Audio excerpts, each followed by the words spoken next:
Hello everyone, welcome to Edu Study. সকলোকে Edu Study তে স্বাগতম জনাইছো।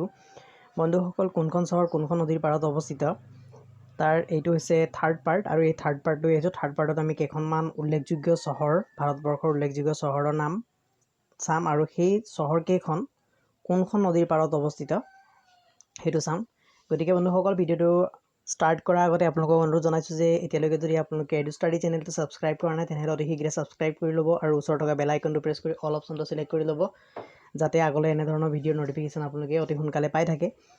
সো আহক বন্ধুসকল আৰম্ভ কৰিবলৈ গৈ আছো। আমাৰ আজি প্ৰথম চহৰখন কোনখন আছে? প্ৰথম চহৰখন আছে মাদুৰাই তামিলনাডু আৰু এই মাদুৰাই তামিলনাডুত থকা চহৰখন ভাইগাই নামৰ নদীখনৰ পাৰত অৱস্থিত। আমাৰ 22 নম্বৰ চহৰ আছে কি তিৰুচিৰাপল্লী তামিলনাডুতে পৰে আৰু ই কোনখন নদীৰ পাৰত অৱস্থিত? কাবেৰী নদীৰ পাৰত অৱস্থিত। চেন্নাই চহৰখন মোষ্ট ইম্পৰ্টেণ্ট তামিলনাডুত আছে, তামিলনাডুৰ ৰাজধানী। গতিকে ই কোনখন কোনখন নদীৰ পাৰত অৱস্থিত? দুখন নদীৰ পাৰত অৱস্থিত। এখন নদীৰ নাম হৈছে কাউম নদী আৰু আনখন হৈছে আদায়াৰ নদী। এই দুখন নদীৰ পাৰত অৱস্থিত। তাৰপিছত আছে উত্তৰ প্ৰদেশৰ যেটো কনৌজ নামৰ চহৰ, সেই কনৌজ নামৰ চহৰখন কোনখন নদীৰ পাৰত অৱস্থিত? ই গংগা নদীৰ পাৰত অৱস্থিত। তাৰপিছত আছে গোৱালিয়ৰ আৰু গোৱালিয়ৰ চহৰখন ক'ত আছে? মধ্যপ্ৰদেশত আছে আৰু ই চম্বল নদীৰ পাৰত অৱস্থিত। গতিকে এইখিনি আপোনালোকে মনত ৰাখিব। তাৰপিছত আমি চাইছোঁ নেক্সট কি আছে চহৰখন। নেক্সট চহৰখন আছে আমাৰ ৰাউৰকিল্লা। ই উৰিষ্যাত অৱস্থিত আৰু ই ব্ৰাহ্মণী নদীৰ পাৰত অৱস্থিত। মথুৰা উত্তৰ প্ৰদেশ, ই যমুনা নদীৰ পাৰত অৱস্থিত। ভাৰুচ গুজৰাটত আছে আৰু ই নৰ্মদা নদীৰ পাৰত অৱস্থিত। নাসিক আছে মহাৰাষ্ট্ৰত আৰু এইখন চহৰ গোদাবৰী নদীৰ পাৰত অৱস্থিত। তাৰপিছত আছে নেল্লোৰ অন্ধ্ৰপ্ৰদেশত অৱস্থিত আৰু নেল্লোৰ চহৰখন পেনাৰ নামৰ নদীখনৰ পাৰত অৱস্থিত। নেক্সট আৰু চাইছোঁ কি আছে?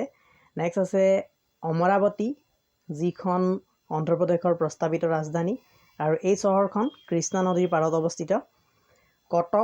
কটক আছে উৰিষ্যাত। বন্ধুসকল কটকত এজন বিখ্যাত ফ্ৰীডম ফাইটাৰ অৰ্থাৎ আমাৰ স্বাধীনতা সেনানী এজন বিখ্যাত তেখেত অতি বিখ্যাত।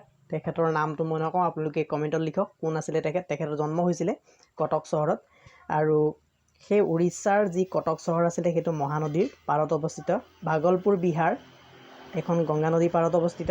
কলকাতা পশ্চিমবংগত আছে আৰু হুগলী নদীৰ পাৰত অৱস্থিত। তাৰপিছত আছে দিল্লী ক'ত? যমুনা নদীৰ পাৰত অৱস্থিত। নেক্সট চহৰ কি আছে? ডিব্ৰুগড় অসম, এইটো সকলোৱে জানে ব্ৰহ্মপুত্ৰ নদীৰ পাৰত অৱস্থিত। কোটা আছে ৰাজস্থানত আৰু ই চম্বল নদীৰ পাৰত অৱস্থিত। জম্মু চহৰখন জম্মু কাশ্মীৰত অৱস্থিত আৰু ই তাবি নদীৰ পাৰত আছে। পাটনা বিহাৰ গংগা নদীৰ পাৰত অৱস্থিত। গতিকে বন্ধুসকল এইখিনিয়ে হৈছে আমাৰ উল্লেখযোগ্য চহৰ ভাৰতবৰ্ষৰ আৰু যিকেইখন নদীৰ পাৰত অৱস্থিত আৰু নদীৰ কেইখনৰ নামটো অতি গুৰুত্বপূৰ্ণ কাৰণ জিকেৰ গুৰুত্বপূৰ্ণ পাৰ্ট হিচাপে এইবিলাক বিভিন্ন ধৰণৰ প্ৰতিযোগিতামূলক পৰীক্ষাৰ অংগ হৈ আহিছে। গতিকে আপোনালোকে এইখিনি চাই খুব ভাল পাইছে চাগে। যদি ভাল পাইছে তেনেহ'লে লাইক আৰু শ্বেয়াৰ কৰিবলৈ নাপাহৰিব আৰু লগতে ভিডিঅ'টো শ্বেয়াৰ কৰিব আৰু যদি এতিয়ালৈকে এডু ষ্টাডি চেনেলটো ছাবস্ক্ৰাইব কৰা নাই তেনেহ'লে অতি শীঘ্ৰে ছাবস্ক্ৰাইব কৰি ল'ব। ধন্যবাদ।